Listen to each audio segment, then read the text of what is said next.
All right, guys. Just doing a quick sound check, making sure you can all hear me loud and clear. You got me? G'day, g'day. Good morning, and good evening, good wherever you are. I hope it's good. Just a quick sound check, and then I shall bring the charts up, and we can get going. Today, I really want to talk to, I guess, the current market sentiment, the pullback, some of the key levels that we've hit. So it seems like we've got the sound there, good as gold. Let's hit this up now, then. All right, beauty. So I'm just going to keep an eye on your comments and whatnot. And of course, if you feel the need to, feel free to share away. And let's get more people on this bad boy. Okay, so first things first, you can see the charts here. Now I talked a little bit. Let me just get rid of these lines first. Can I turn my mic up? I'm not sure. It looks like it's on flat stick to me. Let me just double check. Does that make the sound better? Is that a clearer, louder sound? I've just done a little function. Just checking. Can you? Is that better sound?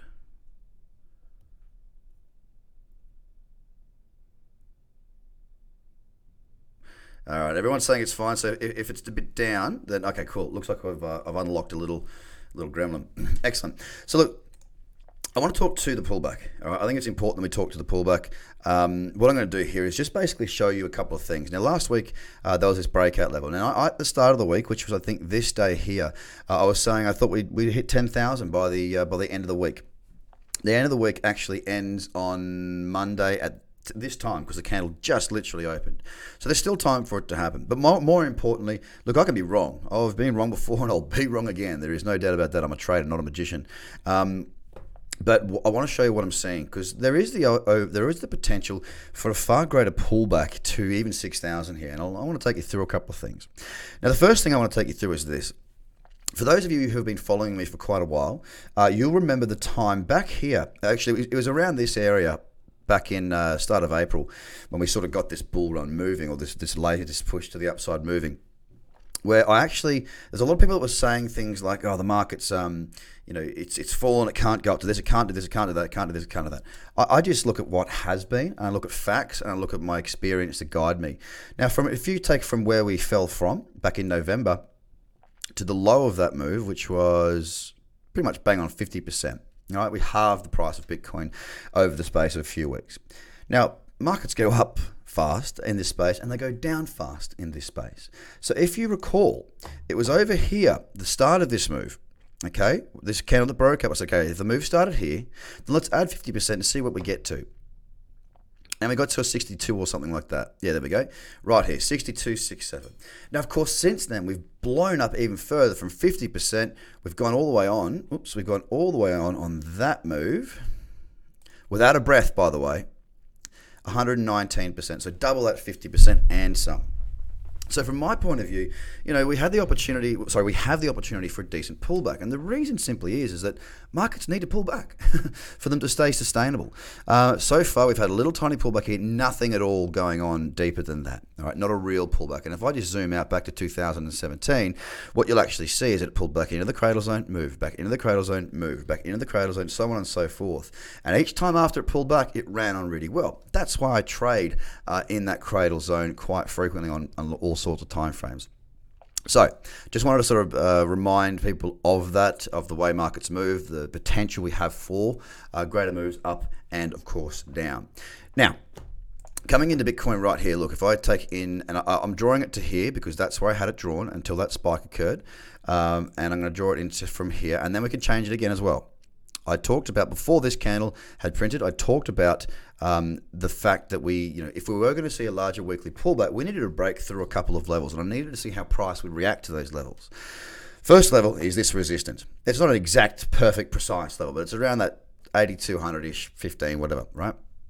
Note in there the 38.2, which is a fib that I like to work for. So I work to, and the 61 and the 50. Is it the 50? I can't see it. What is that one? 38, and the other is the 50, yes.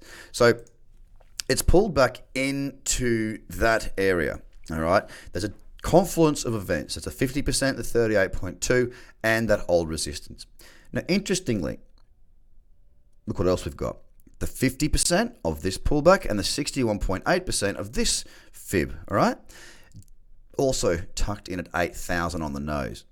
Now, these were the two levels I spoke to yesterday. I did it on Facebook. I did it in the bi-weekly video news that I put out. That was the place where I put the video out. Interestingly, look, the low on this Bitfinex chart is 8,005. So it came right down into that range. But it closed above, and it closed above that 8,000. It also closes above this level. And as we see right now, we got a little bit of movement to the upside. Not a lot. $36, we'll take it, especially it's only been 9 minutes. So, what else can we take from this? Well, it's held those levels.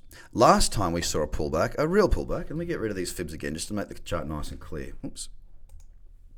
Look what happened. We pulled back into that cradle zone after being extended, warranted. We weren't as extended here, and then we saw a candle very similar. Look, big move, rejected. Big move, rejected. Now it was the 7,000 level that the move rejected. And last time I actually said on Twitter, I think it was, people said, "Where do you think we can pull back to?" I said 7,000. Bang, got it bang on the nose. Don't always do that, guys. It was just this time I did. It worked out very, very well. Now, what I'm looking at here is, again, there was a quiet day. I think that was the Saturday, and this was the Sunday with that 12% candle, which really kicked us back in a gear, and off we went again, heading towards 9,000. If we see the same replicate, this candle needs to be like this in the next couple of days. Okay, it needs to be like this either today or the following day or the next couple. We need to hold above here and have that big bullish candle. That would be a very strong sign to me that we will actually, in fact, continue on and hit that 10,000 level. It's not much for us to get there if the market decides it. A couple of other things to note around 9,000. It didn't sell off. People go, "Oh, what a rejection of 9,000." Yes and no. The yes is that, of course, we're below 9,000 now. There was some strong selling that came off around that area. But if we actually go and have a look at what occurred at 9,000, I'll go to the lower time frames here. Go to the 1 hour. Look, we went up. This candle here, 8970. Now I explained this last time around 6,000. The way if you were really a genuine trader and you were a genuine person looking to short this market, you would stagger your orders. And I said about you probably go, what is it, about 6,000, 5975 might be your first sell order, 5985, 5995, 5999. And you would bring yourself into the position. Someone's on an echo feedback. I'm not quite sure why. Is that better? You would bring yourself into the trade by scaling in a laddered order type scenario. Is it still echoing? I don't know why that just started. I just turned one of them off. Is that how I fix that issue? It's back. Okay. No drama. So you layer yourself in. Now, if I was to be trading this to be short, what I'd be doing is I would be literally doing the same sort of thing. To 9,000, I'll be 8,9,7,5,8,5,9,5,9,9. Now, what we saw here is that this candle went up to 8,970. Then we went straight through it. There was no major selling straight away. We kept on pushing higher. Then the selling came in. So it's a bit strange for me to understand what drove this selling. But that's okay. I don't know the answers to everything, and I can't possibly know that. It's interesting, though, as to how it sold off. It wasn't at 9,000. It was above 9,000. So as we stand right now on Bitcoin, I do see the potential for a greater pullback.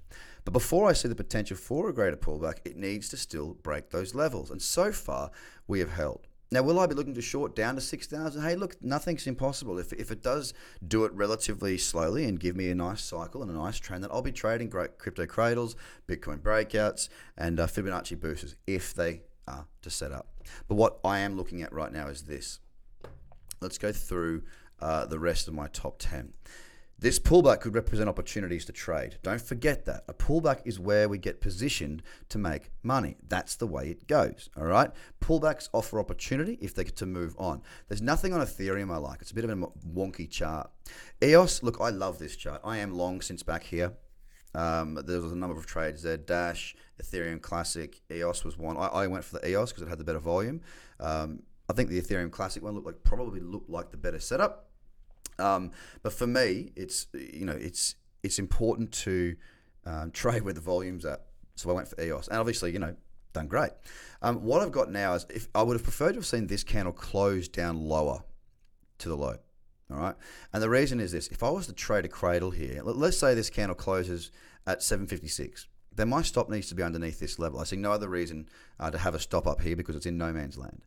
So as much as it doesn't represent a potential trading opportunity for me, what it may do is it may give me the opportunity to take my stop from where it is currently down here. Now I've locked in profit because I have scaled out, and jam it up into here to lock in even more profit. So that's what I'm watching at the moment. That's how I'm using this pullback at the minute.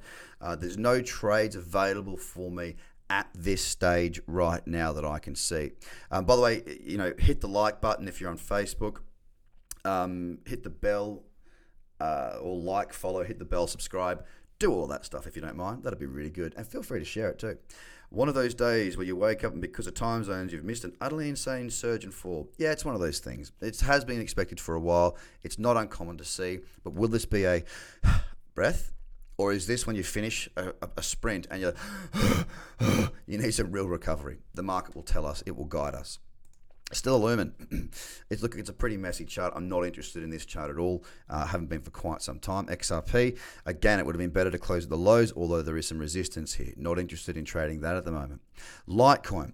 Oh, it's just a shame it spiked down so low because a close above this level would actually offer an opportunity potentially with good convergence, good moving averages, fanning nicely back in that cradle zone. Something like this is what we want, but up here. It's not really going to give it to me, so I'm going to move on. Bitcoin Cash broke, pulled back, holding. I don't like the look of this chart at all. Binance, I do. I'd like to actually see Binance pull back to $30, but I want to see it not just spike at $30. I want to see it really a bullish candle in that region. That's what I'm hoping to see. Then I'll look for my entry on Binance. Look, it has had a pretty overextended run, but it did pull back. Look, here's that pullback. How does it look on the daily? It looks like this. Now, will we see that on Bitcoin, or will we just see this? Will we just see, something like this where we continue on again? Well, I don't know.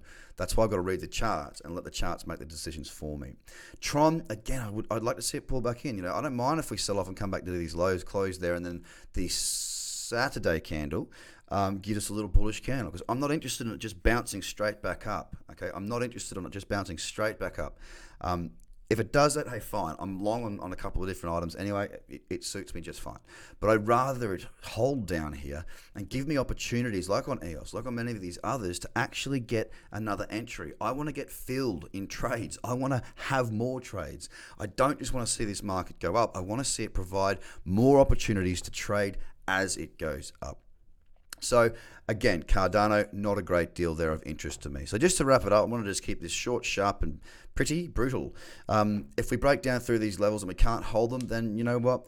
Don't get your knickers in a knot if we do start to sell off hard. We have not seen a sell-off for over 100% on the weekly. We do need to have that to get something like what we saw back in 2017. What would be a really positive sign would be a pullback into this cradle zone, whether it be 6,000 or above. I'm just saying I wouldn't be surprised if we got to 6,000, so we can get that next move going. Now, as far as using fibs here, it's a little bit more difficult than what it was, say, back through this range. The 3,000 pullback was really easy to spot from my point of view. And yes, I did put that out there. You can go trawling through as much stuff as you want. You'll find it. And the simple reason is that it was back into a round number, the old highs, and a 61.8% fib. Now, if you try and apply that today, we just haven't got that really strong trend. You'd have to really go from this low to this high, in which case we don't really have a very clear and obvious position. 6,000 has got to be the spot for me. If we fail at 6, look, we might not even get there. If we fail at 6, who knows where to from there. But guys, that's my take on the markets. That's how I'm using this pullback. That's how I'm viewing this pullback. And I hope you have a fantastic week. Bye for now.